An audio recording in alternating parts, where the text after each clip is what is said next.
दोस्तों अपने 10 साल के कार्यकाल में मोदी सरकार ऐसा बहुत कम हुआ है कि अपने लिए फैसलों पर पैर उसने पीछे लिए हैं, यू टर्न लिया है। पहली बार ऐसा हुआ था जब अपने बनाए 3 कृषि कानूनों को एक साल के किसानों के आंदोलन के बाद हाथ जोड़कर माफी मांगी थी पीएम मोदी ने और ये कानून वापस लिए थे। और ये दूसरी बार हुआ है जब अपने बनाए कानून पर सरकार को रोल बैक करना पड़ गया। मैं बात कर रही हूँ ट्रक ड्राइवर्स के आंदोलन के बाद सरकार के रोल बैक की। जो हिट एंड रन कानून बदलाव को लेकर 2 दिन से ट्रक ड्राइवर्स ने हड़ताल की, उनकी हड़ताल रंग लाई और कल रात गृह मंत्रालय की तरफ से आदेश आया कि फिलहाल जो भी कानून बना है उसको होल्ड पे रखा गया है और अब जो कानून बनेगा आपसे चर्चा के बाद ही इंप्लीमेंट किया जाएगा। लेकिन दोस्तों आप तो गोदी मीडिया को जानते ही, अपने काम पर गोदी मीडिया लग जाती है। कल अमन चोपड़ा अपने चैनल में बाकायदा इस बात के फायदे गिना रहे थे कि ये जो नया हिट एंड रन कानून में बदलाव किए गए कितना जरूरी है। उन्हें कैसे एक्टर प्रकाश राज ने मुंह पर तमाचा मारा है, जबरदस्त तरीके से सुनाया है, ये इस वीडियो में आगे मैं आपको बताने वाली हूँ। लेकिन वाकई में अमन चोपड़ा का ये जरा पोस्ट देखिए जिसमें वो बता रहे हैं कि वो ट्रक ड्राइवर्स के साथ है लेकिन लोगों को मारकर भागने वालों के साथ नहीं है। और वो गौर से लोगों को बता रहे थे कि ये जो कानून बदलाव किए गए कितना जरूरी बदलाव था, कितना अहम बदलाव था। दोस्तों मेरे तो ये समझ नहीं आ रहा कि ये जो एनालिसिस और ये जो थीसिस ये पीएचडी करके एंकर्स निकालते हैं सरकार के समर्थन में, जब सरकार किसी मुश्किल में फंसती है तो ये बाकी मामलों में कहाँ चला जाता है। ये तभी क्यों होता है जब सरकार किसी मुसीबत में पड़ती है। मतलब किसानों के लिए ये एनालिसिस निकाल लेते हैं कि खालिस्तानी है, पाकिस्तानी है, गुंडे हैं, मवाली हैं, ठीक है। ये मणिपुर को लेकर ये लोग कोई एनालिसिस नहीं करते। मणिपुर पे तो ऐसी चुप्पी है कि पूछिए मत। इसके अलावा पहलवान बेटियों पर कोई एनालिसिस नहीं होती तो ये एनालिसिस होती है कि अब यौन शोषण का आरोप लगा ही दिया तो जो पैसा मिला था, जो राशि मिली थी पुरस्कार की या नौकरी मिली थी उसको वापस क्यों नहीं कर देते। और तो और दोस्तों मैं तो अमन चोपड़ा से कह रही हूँ ऐसा एनालिसिस ये बीएचयू के रेप केस में क्यों नहीं करते भाई। बीएचयू के मामले में दोस्तों हैरान करने वाली खबर आई है। दोस्तों बीजेपी आईटी सेल के ये तीनों मेंबर पुलिस के अनुसार 3 और घटनाओं में ऐसे शामिल हो चुके हैं। कॉल डिटेल और सीसीटीवी की जांच से पता चला है कि ये अमूमन बीएचयू में रात को 11 बजे से 1 बजे के बीच जाते थे, अपने शिकार ढूंढते थे और लड़कियों को निशाना बनाते थे। बकायदा 7 दिन तक ये लोग भागते रहे और एमपी में बीजेपी के लिए प्रचार करते रहे। क्यों भाई? इनको लेकर तो अमन चोपड़ा ने कोई ऐसा एनालिसिस नहीं किया, सिर्फ इसीलिए कि ये बलात्कारी बीजेपी के मेंबर है।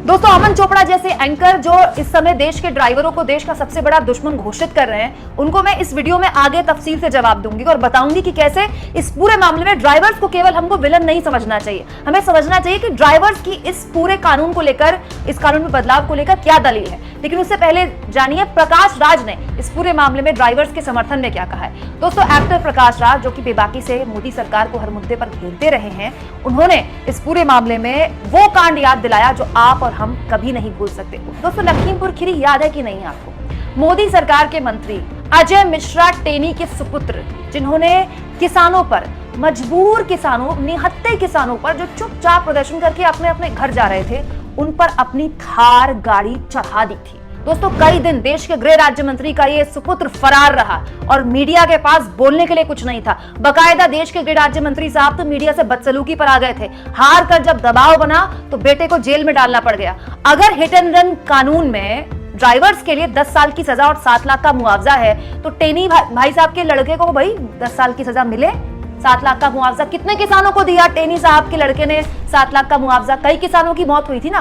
देश का जीता जागता उदाहरण हिट एंड रन का मामला तो यही था, अजय मिश्रा टेनी के लड़के ने जो किया था। हैरानी इस बात की है कि जिनके लड़के ने देश के किसानों को अपनी थार गाड़ी से कुचला था वो आज भी देश के गृह राज्य मंत्री हैं। दोस्तों इसी मामले को याद दिलाते हुए प्रकाश राज ने कहा, आप सवाल कैसे पूछ सकते हैं उनसे जो हिट एंड रन के सबसे बड़े आर्टिस्ट हैं।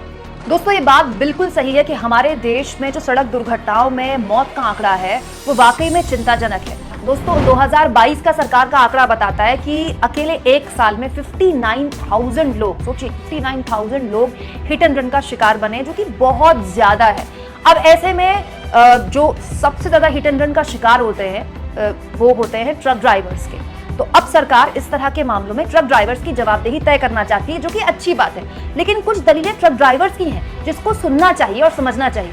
जो सबसे पहली और बड़ी दलील ट्रक ड्राइवर्स ने एक मुश्त हर जगह बताई है वो ये है कि ट्रक ड्राइवर से अगर किसी को ठोकर लग भी जाए, अगर किसी की मौत हो भी जाए, दुर्घटना हो भी जाए, तो ट्रक ड्राइवर की गलती हो या ना हो, अगर 1% वो मौके पर रुक गया तो सबसे पहले भीड़ ट्रक ड्राइवर को पूरी तरह से कूटती है। कई बार तो ट्रक ड्राइवर को जान से मार दिया जाता है और ट्रक को फूंक दिया जाता है। ऐसे में ट्रक ड्राइवर कैसे, किस हिम्मत से रुकेगा, कैसे विक्टिम को अस्पताल पहुंचाएगा। और एक और बात मैं आपको बता दूं, ट्रक ड्राइवरों ने जो 2 दिन की हड़ताल की थी ना, अचानक एक दिन हड़ताल नहीं की थी। दिसंबर के आखिरी दिनों में ट्रक ड्राइवर्स लगातार सरकार से विनम्र अपील कर रहे थे कि आपने जो ये हिट एंड रन कानून में बदलाव किए हैं, इस पर एक बार फिर से विचार कीजिए, इसको रोल बैक करने पर विचार कीजिए। जब सरकार ने उनकी नहीं सुनी तब ये लोग हड़ताल पर गए, ऐसे ही हड़ताल पर नहीं गए। दोस्तों एक और चीज जो हमें समझनी चाहिए, हमारे देश में ट्रांसपोर्टेशन सेक्टर में 27% ट्रक ड्राइवर्स की कमी है। वैसे ये सेक्टर ट्रक ड्राइवर्स की कमी से जूझ रहा है, इतने सख्त कानून ला दिए गए तो लोग वैसे भी इस सेक्टर में नहीं आएंगे। ट्रक ड्राइवर्स अगर लोग नहीं बनेंगे तो यहां से वहां देश भर का सामान कौन लेकर जाएगा। 2 दिन में आपने देख लिया ना कि ट्रक ड्राइवर अगर ट्रक ना चलाए तो देश कैसे पटरी से नीचे आने की स्थिति में आ सकता है। और तो और ट्रक ड्राइवर्स की ये भी शिकायत है कि अगर किसी की मौत हो जाती है हिट एंड रन केस में और ट्रक ड्राइवर उसके परिवार को मुआवजा देता है, जो कि 7 लाख रखा गया है, तो बीमा कंपनी क्या करेगी। कहीं ऐसा तो नहीं है कि बीमा कंपनियों को बचाने के लिए ये सब किया जा रहा है। भाई गरीब ट्रक ड्राइवर तो नौकरी करता है ट्रक के मालिक के पास, 7,000 से 12,000 उसकी सैलरी है, वो कहां से 7 लाख रुपए देगा किसी को। और तो और दोस्तों पुलिस पर भी बहुत सारे सवाल है। ट्रक ड्राइवर्स सबसे आसान शिकार बनते हैं पुलिस का। पुलिसिंग हमारे देश में क्या है आप जानते हैं। जिस तरह से ट्रक ड्राइवर्स से पुलिस वसूली करती है, इस कानून के बाद तो पुलिस के हाथ और खुल जाएंगे। और पुलिस की वसूली कोई ऐसी नहीं कि छुपी बात है, आपने अपनी आंखों से देखी होगी, सोशल मीडिया में ऐसी कई वीडियोस आए दिन वायरल भी होती रहती हैं। और तो और दोस्तों नवभारत टाइम्स की इस खबर को जरा गौर से पढ़िए, जिसमें केंद्रीय मंत्री नितिन गडकरी खुद स्वीकार कर रहे हैं कि ट्रक ड्राइवरों की कमी से पहले हमें इस कमी को ठीक करना होगा, तब जाकर सड़क में दुर्घटनाएं कम होंगी। दोस्तों केंद्रीय सड़क परिवहन मंत्री नितिन गडकरी ने 2020 में टाइम्स ऑफ इंडिया को दिए एक इंटरव्यू में कहा था कि दुर्घटनाओं और सड़क हादसों के मुख्य कारण होते हैं खराब रोड इंजीनियरिंग, गलत विस्तृत परियोजना रिपोर्ट यानी कि डीपीआर, चौक चौराहों की गलत डिजाइनिंग, संकेतों और रोड चिन्हों का अभाव।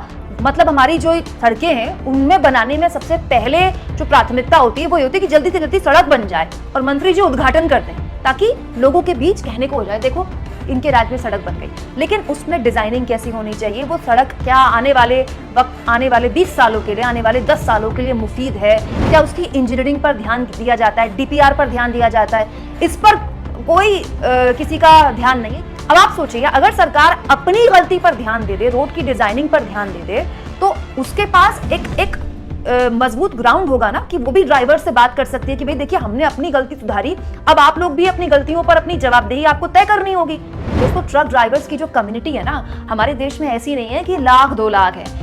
कई अखबारों की कटिंग्स आई हैं जहां पर बताया गया कि संख्या 30 लाख है।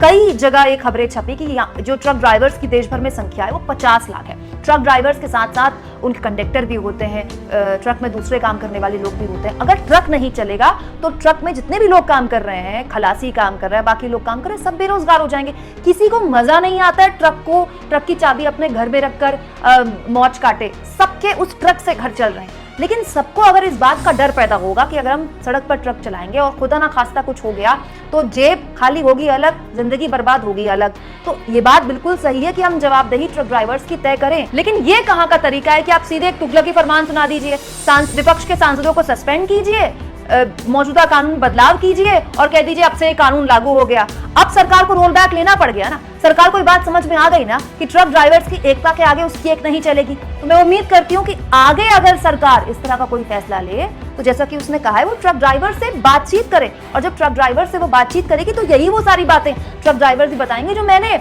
आपको बताई हैं। तो जो बातें मैंने आपको बताई हैं दोस्तों, आप भी मजबूती से समझिए उन बातों को। दोस्तों ये सारी बातें बताने का उद्देश्य मेरा ये है कि एक पूरा इकोसिस्टम अब देश के ट्रक ड्राइवरों को दुश्मन घोषित करने में लगा हुआ है कि देखिए सरकार तो इतना बढ़िया फैसला सरकार ने किया था आम जनता को हिट एंड रन केसेस में बचाने के लिए, लेकिन ट्रक ड्राइवर्स ने हड़ताल की और सरकार को पैर वापस खींचने पड़े। यहाँ पर केवल गलती ट्रक ड्राइवर्स की नहीं है, हमें उनका पक्ष भी सुनना होगा जो इतना हल्का नहीं है जिसको हम बस ऐसे ही दरकिनार कर सकते हैं। आप इस मुद्दे पर क्या सोचते हैं दोस्तों, कमेंट बॉक्स में जरूर लिखें और जितना हो सके चैनल को शेयर भी करें, सब्सक्राइब भी करें। और थैंक्स और जॉइन, ये 2 ऑप्शन है दोस्तों जिसके जरिए आर्थिक तौर पर आप मेरे चैनल के हाथ मजबूत कर सकते हैं, जिसकी मुझे बहुत ज्यादा जरूरत है, क्योंकि आप भी जानते हैं यूट्यूब के एल्गोरिथम लगातार बदलते रहते हैं। लेकिन आप लोगों का अगर सपोर्ट रहेगा तो ये एल्गोरिथम चाहे कितने भी ऊपर नीचे रहे, चैनल की व्यूअरशिप को इतना फर्क नहीं पड़ेगा।